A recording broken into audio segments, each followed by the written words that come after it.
It's actually a personal story for me. When I was 12 years old, so many years ago now, my brother had a traumatic brain injury as a result of a car accident. He had a very severe injury and was in hospital for many months. And our experience as a family was very much that he came home, we had limited understanding, certainly very little in the way of information or resources given to us about what to expect from his injuries, what to expect of his prognosis, and certainly no real hand holding in terms of what he was going to need moving forward. I'm sure a lot of that sparked my interest in psychology in the first place. So, Dr. Norman, welcome to the Carecast. Hi, it's nice to be here.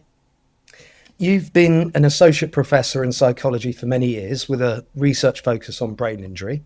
Given that this is such an emotionally charged field, what first sparked your initial interest in ABI, and why did you decide to focus primarily on experiences of family members as well as survivors? Yeah, it's actually a personal story for me. When I was 12 years old, so many years ago now, my brother had a traumatic brain injury as a result of a car accident. He had a very severe injury and was in hospital for many months. And our experience as a family was very much that he came home, we had limited understanding, certainly very little in the way of information or resources given to us about what to expect from his injuries, what to expect of his prognosis, and certainly no real hand holding in terms of what he was going to need moving forward. I'm sure a lot of that sparked my interest in psychology in the first place, but then about 20 years ago when I started working in the brain injury field, I was very interested in how to support survivors and was doing a lot of work around depression management for individuals with brain injury. But very much at the heart of my research interest has been how we support family members as well, given my own experiences of having had so very little to help me cope with those sorts of experiences. And what year was that had happened, Alison? So that was 1993, so it was just before Christmas. Yeah, my brother unfortunately ended up in hospital. We went from being a fairly normal family life to being thrown into this utter chaos with somebody who couldn't talk, couldn't walk, significant cognitive impairment, and a lot of behavioural difficulties as well. Do you think since 93 there's been a massive change in what we're talking about, or really not so much? No, I think sadly not really. It's certainly when I came into the field from a research point of view, which was about 2004, it felt like we were beginning to make some progress. There was a lot of changes on the horizon at that particular point in terms of the UK landscape. We were looking at the National Service Framework coming in, which was very much focused around how to support people long term. And part of that did talk about family members' experiences as well. But actually, what we see now is that a lot of that has been rolled back. And certainly, the experiences that I see on the ground of family members that I work with and speak to, they're experiencing the same problems that I experienced over 30 years ago. And is there any distinction between the experiences of those that are solely supported by NHS and statutory service versus private and medico-legal routes? Yes, fundamental differences. I think that the support for family members is woefully inadequate in both camps, but there is a degree of understanding amongst the medical legal work of how important it is to support families. And certainly, by the nature of having things like case managers working alongside family, it helps to reduce the family burden that people experience. I think perhaps the area that they still need to be reflecting on is how we provide psychological support for family members who are often deeply traumatised by what's happened to their loved one and then experiencing ongoing trauma at the hands of health professionals who are often excluding them in those sorts of conversations around care, trying to manage a care burden moving forward. But that picture is definitely better than the one that we see in statutory services, where family members, the way we talk about it is this idea that we discuss brain injury as being an invisible phenomenon because a lot of the symptoms are obviously not visible. Family members are even more invisible. They're often completely forgotten about. Yeah.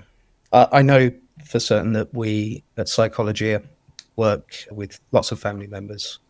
Not every single family member, but it is fairly standard. Yes.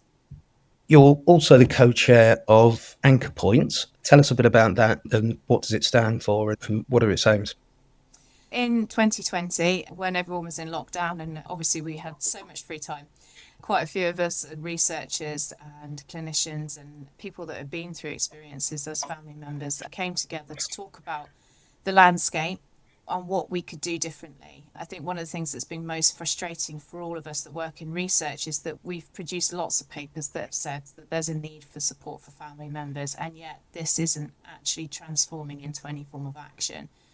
So Professor Charlie Whiffen was responsible for initially setting up those meetings, and from that she said, wouldn't it be great if we had an organisation that could raise the profile of family members and their needs? So as a result of that, Anchor Point was set up in 2021.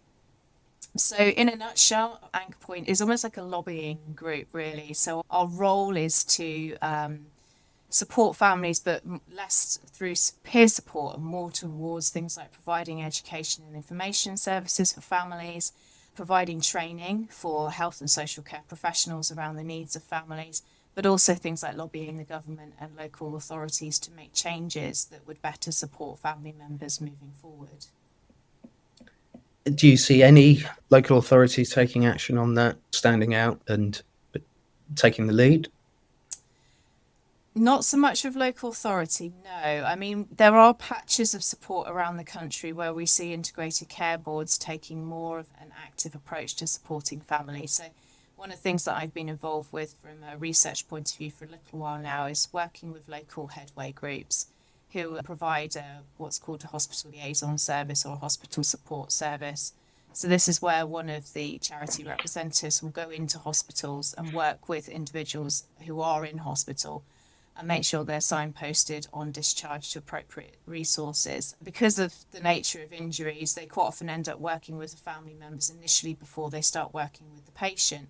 So this has offered up an opportunity to speak to families directly, and a lot of these services will offer things like peer support, for example. And I think that's helped to really raise the profile amongst integrated care boards that this is a need. But as we know, we are living in economic and politically interesting times, which I think has meant that even where there is a seen need for it, that doesn't necessarily translate into actual support on the ground. What would you say the most urgent, critical, unmet needs that you identify since the group's creation in 2020? That's quite a difficult question to answer. I'm going to say is probably do things. I think fundamentally, the biggest thing that needs to change is that health professionals, particularly prior to discharge, need to be including family members routinely in conversations around what discharge planning is going to look like. So we're still seeing people leave hospital with their loved ones having no real understanding of what their physical and mental health or cognitive needs might be.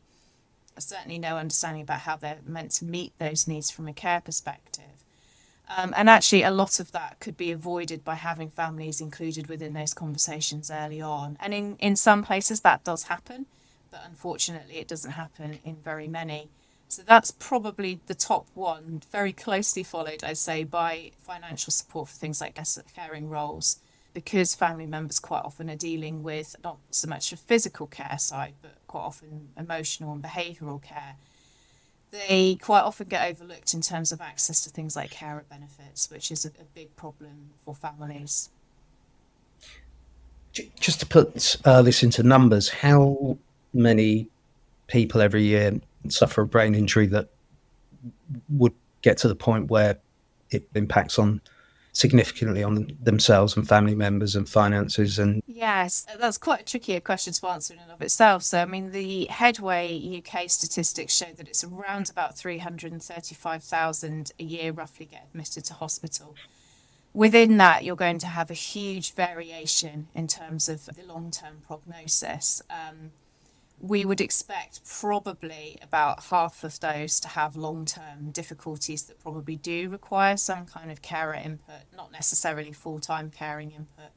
So that gives a sort of ballpark figure of maybe around about 150,000, maybe 200,000 people a year.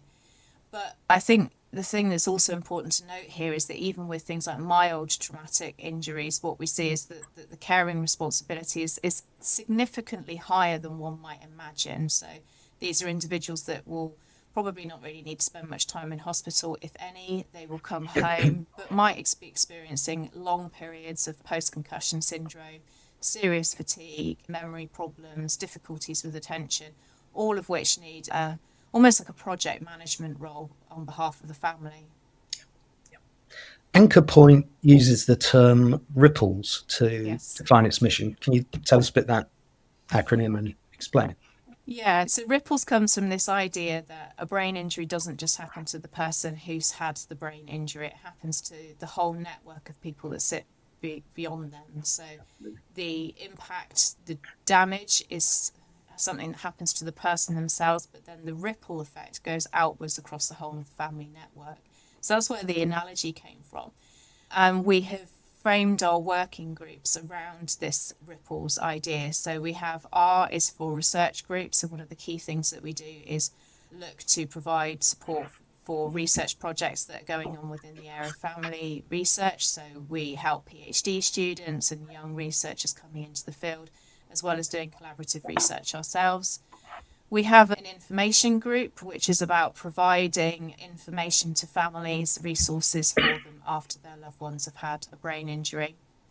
We've got our practice group, and that is about how we can formulate better practice guidelines for health professionals and social care professionals in the future, so that they know how better to support family members right from those early acute stages through to the long-term support.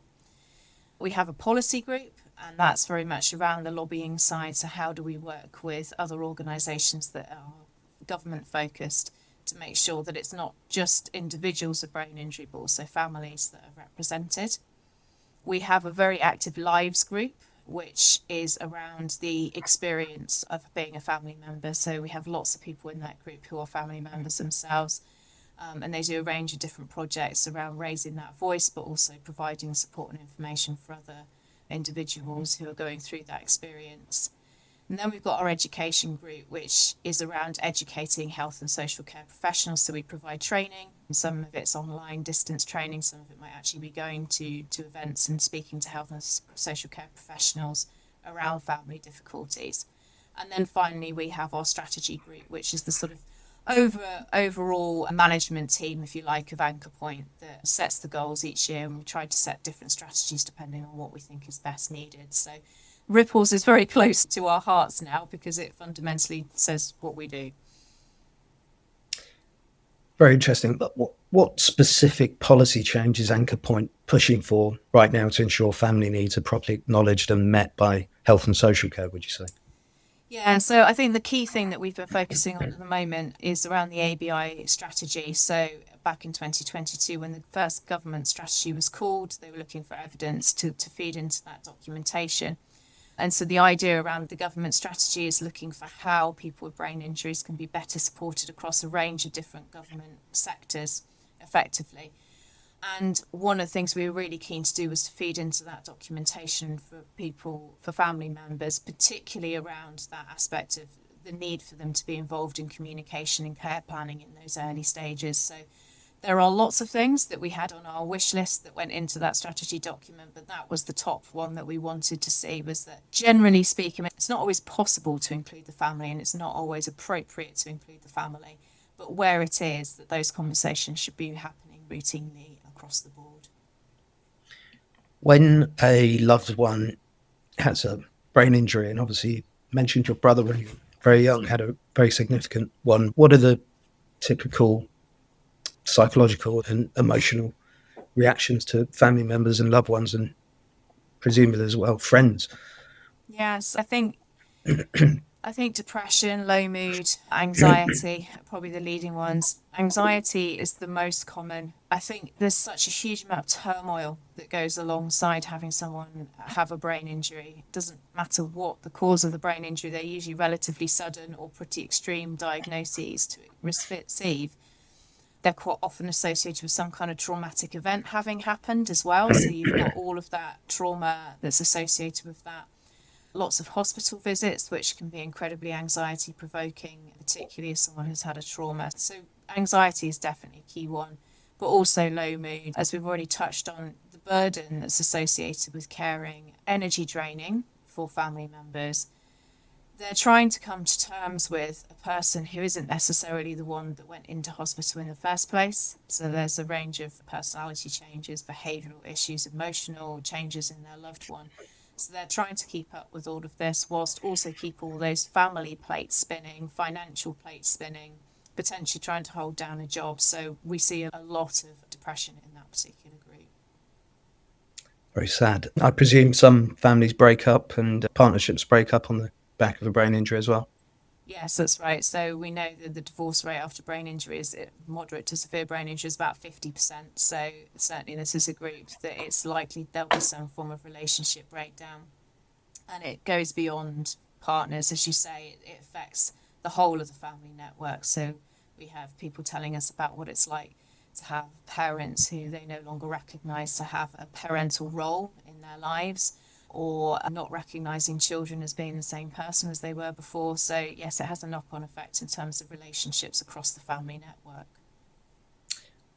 As part of the research group, you're obviously looking at translating your research findings into actions. What's the sort of most significant finding that you'd like to translate into a change in standard practice? So I think it's around information and support needs at the moment. So we've done 2 pieces of research recently, which both work towards that same conclusion, really. So the first one was a systematic review looking at the evidence around what exists as information and support needs for family members, what their support needs are, but also how we might address those. And I think that piece of research was quite striking because what we see is that there aren't any intervention models out there already that specifically deal with family support. So this is very much an area that's been hugely overlooked in the research field. So while there are quite a few papers that will touch on there being a need for information and support, what that actually looks like hasn't really been investigated yet. That systematic review has shown the evidence for why this is such an important thing moving forward. The other study that we did was looking at grandchildren's experiences of having a grandparent with a brain injury. So a lot of the focus that has existed on family members has been around that immediate family network rather than thinking more extended family. Whereas what we were trying to do with this study was think about it from a systemic point of view, that actually if you've got parents who are caring for their own parents who've had a brain injury, that's going to have a knock-on effect with the relationships with their own children, the mental health of their own children who may be going through significant transition points themselves, secondary school or GCSEs or A-levels, whatever it might be. And again, seeing from that they talk about having no information, not being given even the basic understanding of what's happened to their grandparent, let alone support on how to manage emotionally. So very much shows the need for those sorts of resources. Are you looking at different sort of ways of providing that information to different age groups, and in terms of, for example, videos or cartoons or different media Yes, to that's get the right. message across? Yeah, so we've got a range of different resources that we've got available already. So we've got some YouTube videos, we've got some information sites that are coming up that we use on social media as well. So trying to target a younger audience, particularly on our things like our TikTok channel. But we are very aware that we also need things like information booklets, the sort of old-fashioned, if you like, forms of media. And one of the things that we're now moving into is looking at that childhood range. How do we work with younger people and actually provide resources for them? So we've been working with a couple of researchers, both at University of Plymouth but also at University of Essex, who've been doing some work around young carers. One is a speech and language therapist who's designed a beautiful book, really lovely illustrated book for children whose parents have got aphasia. And then we're also doing some work with one of my PhD students at the University of Plymouth to look at how we can provide similar kinds of materials more widely for children, particularly in the under 8 age range, because they're often underserved anyway as young carers, let alone when it comes to brain injury. getting information across obviously isn't easy, and even if you could arrange for people to sit down and sort of watch a video or read a booklet for 2 hours, they might find that really difficult. How do you view that? Do you sometimes find that family members may be avoidant, trying to protect themselves against finding out the information that they don't really want to know? Yes, very much so. One of the tasks that we're undertaking at the moment as part of our information group and alongside our education team as well is how we do provide information resources to families. And one of the things that we've been looking at is how you stage that into different sections on a website, for example, because there are types of information that actually families neither want nor probably should know in those early stages immediately after the accident or injury that is appropriate for them to know further down the line. What we're trying to do is develop different areas of our website that we can direct individuals at specific areas along their journey to. So if they want to look at the other information, they can do, but it's also providing a degree of protection for them that they're not bombarded with information that can be unhelpful. So one of the things that we see a lot, particularly in peer support groups, is if you have individuals who are family members of somebody in their many years post-injury, that can offer up quite a bleak perspective for families who are really early on, who think perhaps everything's going to be better in a year or so, and seeing that actually that might not be the reality is quite hard to take. And I think your point about that sometimes it's the family themselves that are trying to hide behind that, so that false hope perspective, I think is also quite common. In my line of work, I've seen a lot of families at various different points along the journey. And quite often it's not until good 6 months, a year, until post-discharge that they really start to understand what the long-term implications of a brain injury might be. And while you want to help people to have resources, there's a degree of not pushing people to hear that message when they're not ready. No, absolutely. For a family member who wants to be more involved with their loved one's treatment and care planning after a brain injury, what would you advise them be more heard by the care professionals? I don't know how it's easy to answer that really, because I think it depends on the health professionals they're dealing with. But I think my first piece of advice would be go away and do your reading up. Information is in your arsenal here in terms of getting what you need. So there are plenty of bits of resources that are out there. We're developing bits and pieces at Anchor Point, but we're not reinventing the wheel. We're trying to find things that exist already and pull them together into one place. But Headway UK also have some great guidance on what families should be entitled to and the sorts of conversations that they should be allowed to have with health professionals about their loved one's care. There's also a project called Heads Together that was headed up by University of Essex, and that's much more around social care. But again, there's a whole section in there about families and what kinds of questions you should be asking adult social care when your loved one comes out of hospital. So be armed with those sorts of materials. The more questions you can ask, the more information you can get ahead of those conversations, the more likely it is that you'll be taken seriously and be involved in those conversations. It's a tricky landscape still. There are some health professionals that are more keen on having those conversations than others, I'm afraid. I know at times it can be the person that's had the brain injury that cannot recognise the Yes. the implication of that and the extent of that. What sort of advice might you give to family members where maybe they can see what's going on more than the person who at that point in time has had the injury? Yes, so it's making sure you have got as much evidence for the situation that you're stating. A lack of insight can be a huge problem in this area. Again, I would suggest going to the Heads Together website because there's a whole section on that for family members. But basically, it's about making sure that you take notes of key incidents that are happening, what your concerns are. If there's issues like they can't really do their shopping because what they're picking up at Sainsbury's isn't appropriate, then making sure that you're documenting that where you can, actually taking pictures and sometimes even videos, which I know is quite traumatizing for families to do, but sometimes that's what's needed to be able to show exactly what's happening on the ground to other professionals, because as you say, they may not necessarily have the insight themselves, so when they're in a conversation with a health or social care professional, they may give a very different version of events. The other piece of advice I would always give is to try and arrange an appointment to speak to the health or social care professionals without your loved one present. It's too difficult to try and have those conversations when you've got someone in the room with you telling you that you're wrong. It's best done when they're not about. Finally, yourself and Anchor Point are working towards a vision of a world where families live their best lives with ABI. What's your biggest source of optimism for thinking that this vision will be achieved? I think at the moment, although it's still early days, I think the fact that there are so many conversations in the brain injury field happening at the moment, there are conversations around this government strategy, albeit we don't know what that's going to look like yet. We've got the all-party parliamentary group talking to MPs about the state of brain injury services. We've got pieces of work coming out from those sorts of areas that show the economic impact of brain injury, of which family, or lack of family support, I should say, is part of that picture.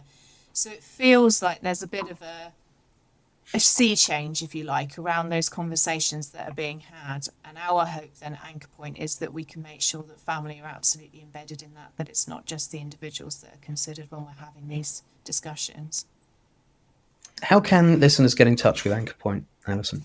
So there's lots of different ways that you can get in touch with us. So we're present on most social media. So we have a TikTok site. We also have Facebook's presence, LinkedIn, Blue Skies, and also we have email and a website. So if you put in Anchor Point ABI, you will find us on all kinds of different social media and otherwise. Brilliant. So our viewers, thanks for watching. If you found the video helpful or interesting, give it a thumbs up or subscribe to the channel for more interesting conversations in and around care. Thanks, Alyson, and hope to see you again soon. Thank you.